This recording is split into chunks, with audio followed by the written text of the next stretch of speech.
అందరికీ నమస్కారం. నా యొక్క గురువైన బ్రహ్మర్షి పితామహ పత్రిజీ గారికి నమస్కరిస్తూ, అలాగే గురు పరంపరకి నమస్కరిస్తూ, ఈరోజు చర్చించవలసిన అంశం ఏంటంటే, ఎప్పుడు ఖాళీగా ఉండు. ఎప్పుడు నీ మనసును ఖాళీగా ఉంచుకో. అంటే ఎప్పుడు ఖాళీగా ఉండంటే పని లేకుండా ఖాళీగా ఉండమని కాదు అర్థం. ఇక్కడ ఏ పని చేస్తున్నా కూడా నువ్వు మనసును ఖాళీగా ఉంచుకొని పని చేయి. ఒకరికి సలహా ఇస్తున్నావు, ఒకరికి ఈ విధంగా జీవించాలని చెప్పినా,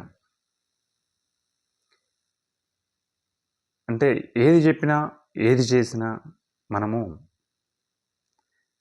మన యొక్క మనసు స్థాయిలో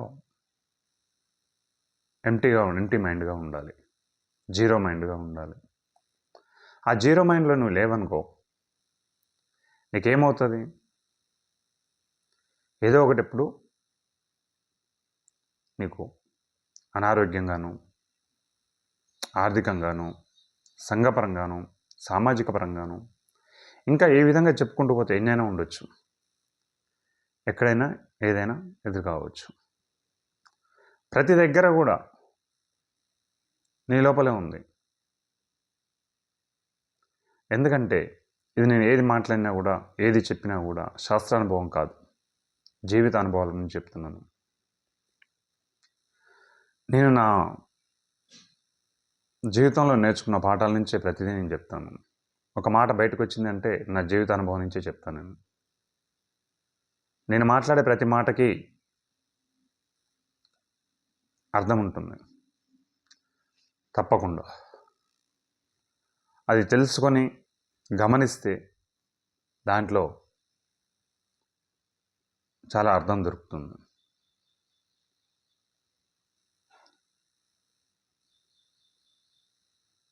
ఎక్కువ నేను అనారోగ్య సమస్యల మీద నేను చూస్తుంటాను ఎవరినైనా ప్రాక్టికల్గా కూడా. అనారోగ్యాలే కానీ ప్రతి ఒక్క సమస్య, ఆర్థిక సమస్య, ఎప్పుడు మనసును ఖాళీగా ఉంచుకొని ఇది నా సొంత పనిలా, ఉద్యోగ ధర్మంలోనైనా కూడా ఇది నా సొంత ధర్మం, నా స్వధర్మం అనుకొని డబ్బు కోసమే పని చేయకుండా, అక్కడ డబ్బు గురించే కాదు, డబ్బు వస్తుందని పని చేయడం కాదు, అది నా సొంత పనిని చేసుకో. నీకు ఎంత కావాలో అంత వస్తుంది. జీతం తక్కువ ఉందని బాధపడకూడదు. అరే జీతం తక్కువ ఉంది, వాడు తీసుకునేది ఎక్కువ ఉంది, నేనెందుకు చేయాలి అనేది కూడా కాదు. అక్కడ నువ్వు జీరో మైండ్ స్టేట్లో ఉండి అద్భుతంగా పని చేయి. నా సొంత పని అనేలా చేయి. నీకు ఎంత రావాలో అంత వస్తుంది తప్పకుండా. ఇంకా తక్కువ అనేది కూడా అక్కడ ఉండదు. ఎందుకంటే ప్రతిదీ నేను చూస్తూ ఉన్నాను. ఏది చేసినా నేను పూర్తిగా మునిగిపోయి చేస్తాను. ఇతరుల అనుభవాలు కూడా చూశాను.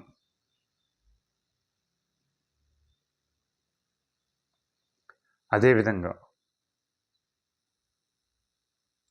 మన ఇంట్లో ఇలా జరుగుతుంది, అలా జరుగుతుంది అని దాని గురించి మనం చింతించాల్సిన అవసరం లేదు. అరే బిడ్డ ఇలా ఉంది, కొడుకు అలా ఉన్నాడు, తండ్రి ఇలా ఉన్నాడు, భార్య ఇలా ఉంది, భర్త ఇలా ఉన్నాడు, ఇలా చెప్పుకుంటూ పోతే ఎంతో. దేని గురించి చింత అవసరం లేదు. నువ్వు చేసేది కంపల్సరీ చేసుకుంటూ వెళ్ళిపో. ఎలా చేయి? అంతా జీరో లెవెల్లో ఉండి చేసుకుంటూ వెళ్ళాలి. వాళ్ళకు కూడా ఒక జీవిత ప్రణాళిక ఉన్నది కదా, వాళ్ళ గురించి నువ్వు అంతగా ఆలోచించాల్సిన అవసరం లేదు. కానీ చేయవలసింది చేయాలి. ఎందుకంటే మనం భూమి మీదకి వాళ్ళని తీసుకొచ్చాం కాబట్టి, లేదా వాళ్ళు మనల్ని ఎంచుకొని వచ్చారు కాబట్టి,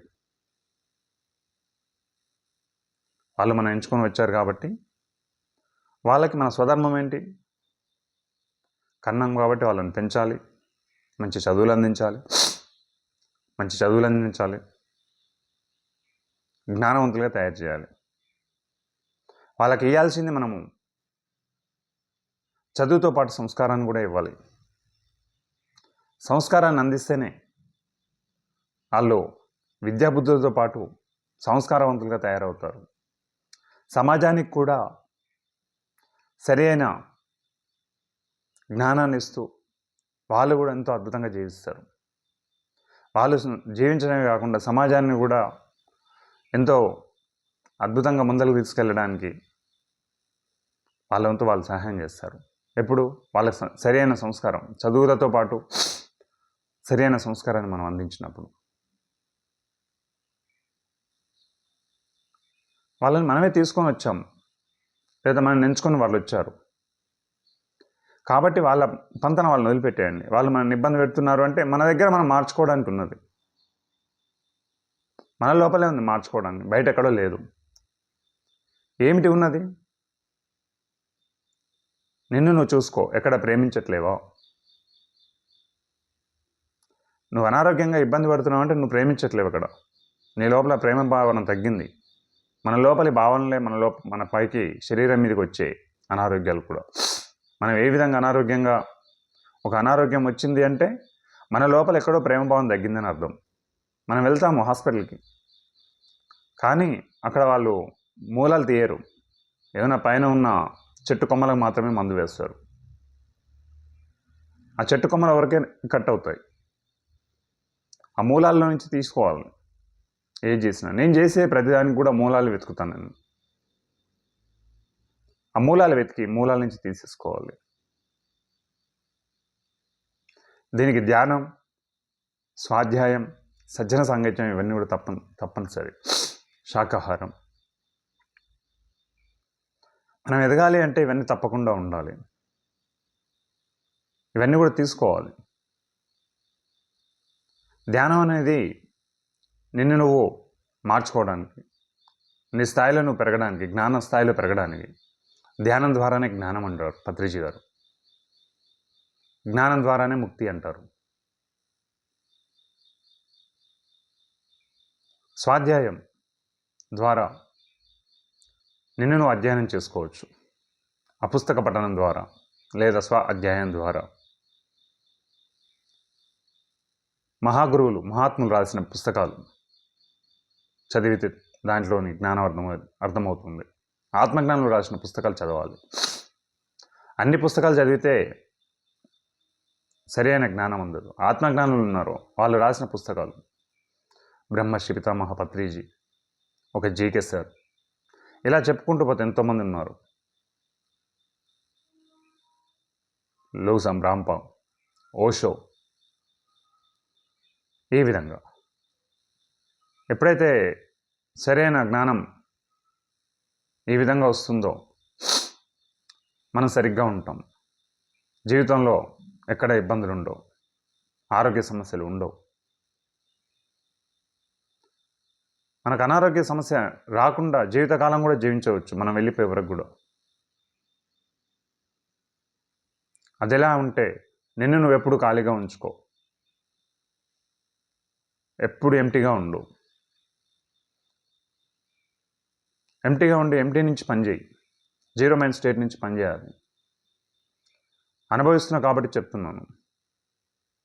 జీరో మైండ్లో లేకుండా బయటకు వచ్చినప్పుడు నా స్థితి ఆగమ్య గోచరంగా ఉంటుంది. ఇప్పుడు కూడా అప్పుడప్పుడు మళ్ళీ నేను జీరో మైండ్లోకి వెళ్తాను. ఎక్కువ జీరో మైండ్లోకి వెళ్ళినప్పుడు చాలా అద్భుతంగా ఉంటుంది.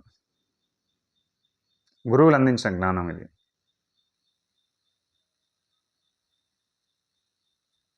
గత 22 సంవత్సరాలుగా నేను ఆధ్యాత్మిక సాధన చేస్తూ ఉన్నాను.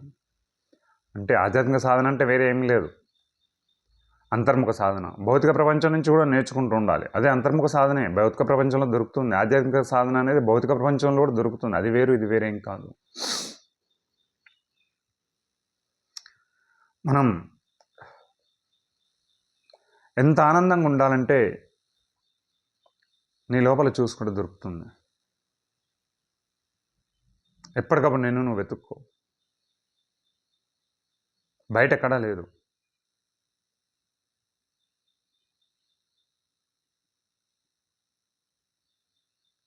జీవితం జీవించడం చాలా ఈజీ. నువ్వేం మోయవలసిన అవసరం లేదు ఇక్కడ. కానీ అందరం మోస్తుంటాం, బరువులను మోస్తుంటాం. ఆలోచన అనే బరువు. ఒక ఆలోచన వచ్చినప్పుడు నీ స్థితి ఏమవుతుందో, ఎలా ఉంటుందో గమనించి ఒకసారి అర్థం చేసుకో, గమనించుకో, చూసుకో. ఒక చిన్న ఆలోచన చాలు నిన్ను అతలాకుతలం చేయడానికి. నువ్వు తినే తిండి ద్వారా వస్తుందని అందరూ అనుకుంటారు. తినే తిండి ద్వారా వచ్చేది చాలా తక్కువ, ఎంతో తక్కువ. అసలు ఎంత అంటే దాన్ని చెప్పలేం. అందరు డైటింగ్లు అవన్నీ మెయింటైన్ చేస్తుంటారు. అది కాదు.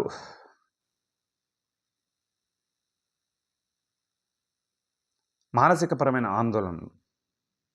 ఒక చిన్న ఆలోచన వచ్చినప్పుడు నీ యొక్క స్థితి ఎలా ఉంటుంది గమనించుకొని చూస్తే తెలుస్తుంది. కానీ ఆలోచన చేసేవాడెవరు? ఆలోచన చేసేది ఎవరు? చేయించేవాడెవరు? ఇవన్నీ మనమే కదా తీసుకొని వచ్చింది ఇక్కడికి. అందరినీ కూడా మనమే తీసుకొని వచ్చాం, ప్రతి ఒక్కరిని. కుటుంబ సభ్యులు ఎవరో ఒకరు గొడవ పెడుతుంటారు. భర్త తిడుతుంటాడో, భార్య తిడుతుంటారో, దానికి నేను చస్తా అంటారు, లేకపోతే బయటికి పోతా అంటారు, నేను బయటకు పోయి జీవిస్తా అంటారు. ఇవన్నీ కాదు. అక్కడే చెప్తాం, చదువు నేర్చుకో. ఆ చదువు నేర్చుకుంటే నీకు దొరుకుతుంది కదా, ఎంతో ఆనందంగా జీవించవచ్చు కదా, జీవితకాలం ఆనందంగా ఉండొచ్చు కదా.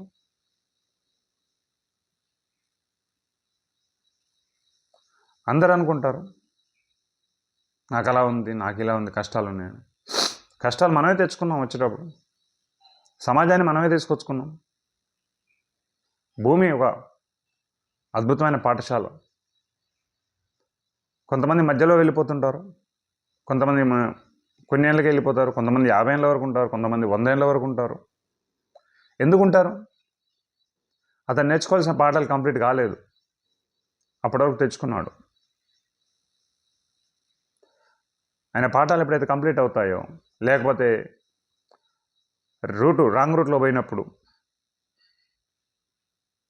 వెళ్ళిపోతారు. వెళ్ళిపోవడం అనేది జరుగుతుంది. ఎప్పుడు జరుగుతుంది? నువ్వు ఎప్పుడైతే రాంగ్ రూట్లో పోతావో యాక్సిడెంట్ అవుతుంటాయి. అంటే భౌతికంగా నేను చెప్పట్లేను, ఇన్నర్ లెవెల్లో, అంతరంగ స్థాయిలో. నేను మాట్లాడే ప్రతిదీ కూడా అర్థం చేసుకుంటే దాంట్లో డెప్త్ సబ్జెక్ట్ దొరుకుతుంది. నేనంటే ఇక్కడ అహంకారం కాదు, ఆత్మస్థాయిలో, అంతరంగ స్థాయిలో ప్రతిదీ మనమే తీసుకొని వచ్చాం. ప్రతి సమాజాన్ని మనమే తీసుకొచ్చుకున్నాం, అన్నీ మనమే తీసుకొచ్చాం. కాబట్టి అద్భుతంగా జీవించు, ఆనందంగా జీవించాలి.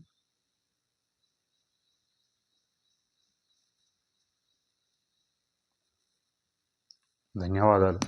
Thank you.